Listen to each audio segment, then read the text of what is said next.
Patrick. Nous sommes là aujourd'hui pour connaître un petit peu ton histoire et que tu nous parles de ton parcours. Je m'appelle Patrick Mortreux, j'ai 63 ans, je ne sais pas lire et écrire.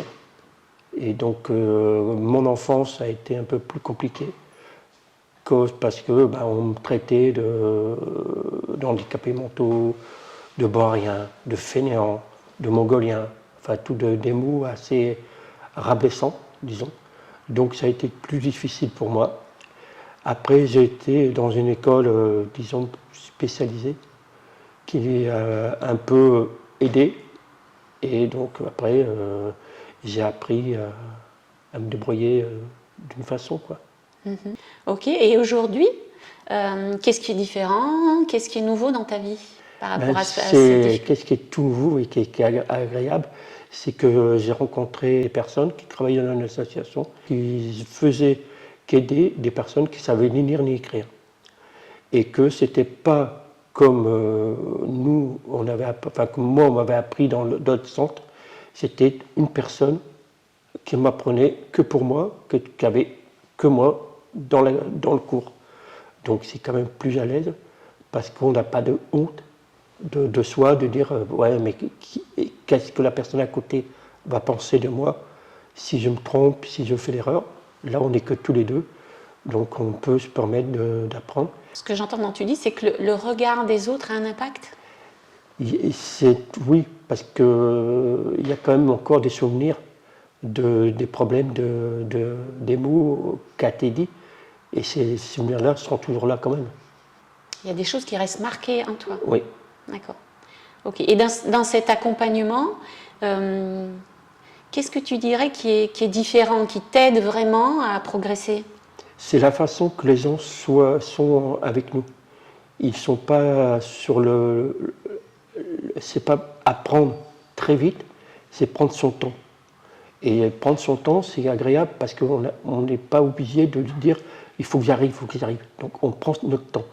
On peut apprendre, s'arrêter, discuter avec la personne du beau temps, de savoir, d'apprendre à se connaître. Parce que c'est ça aussi, c'est quelqu'un qui nous apprend. On a besoin des fois de connaître la personne pour savoir se sentir à l'aise. C'est vraiment un accompagnement à l'instant T, en fonction des besoins, en fonction de ce qui se présente. C'est pas comme un cours magistral à l'école. Moi, on m'a demandé qu'est-ce que j'aimais. Et comme j'aimais la cuisine, on m'a dit on va commencer à apprendre sur des recettes. Donc on a écrit des recettes et j'ai relu les recettes. Donc la recette, c'était le gâteau à la carotte. D'accord, donc on est parti vraiment de tes intérêts personnels. Voilà, tout à fait. Et comment tu imagines les choses dans les jours, les mois à venir? Comment? J'espère, maintenant pour passer les examens de bac, CAP, tout ça, je pense qu'il ne faut pas trop compter dessus quand même. Mais de savoir lire, disons, normalement et écrire normalement. Alors, mon but, c'est pas de savoir lire et écrire comme pas mal de personnes qui savent lire et écrire, tout ça, c'est de savoir me débrouiller. Que si, admettons, j'ai un courrier, que je peux le lire, et après, pouvoir dire aux gens, voilà, j'ai reçu ce courrier, c'est marqué ça et ça, qu'est-ce que je peux faire, est-ce que je dois répondre, qu'est-ce que je dois répondre, et après, faire voir à la personne qu'est-ce que j'ai écrit pour voir si c'est bon ou pas bon. Donc dans ce que tu dis, si j'ai bien compris, c'est d'être autonome. Tout à fait. Et pouvoir écrire à mes enfants une lettre, je pense que ça leur ferait plaisir si j'arrive à écrire une lettre à mes enfants. Alors c'est ce que j'allais demander, c'est quelle serait ta prochaine réussite? Ce serait ça, donc d'écrire une lettre à tes enfants? Je pense que ça serait écrire une lettre à mes enfants et à mon ex-femme. Bien.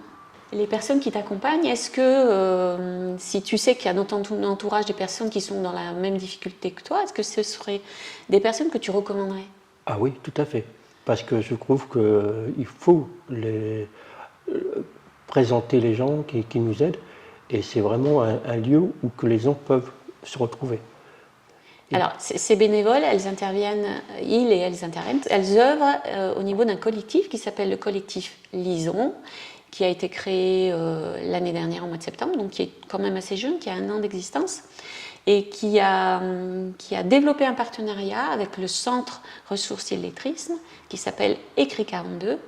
Et ce centre ressources a pour fonction de répondre aux demandes, d'établir des sortes de bilans et ensuite de nous contacter pour nous dire eh bien on a de la demande, quel est le bénévole ou quels sont les bénévoles qui peuvent démarrer un accompagnement. C'est comme ça la démarche, la marche à suivre se fait de cette manière-là. Il y a un numéro de téléphone, donc c'est un numéro national qui est une antenne qui s'appelle parlera.fr, c'est un numéro vert qui est gratuit.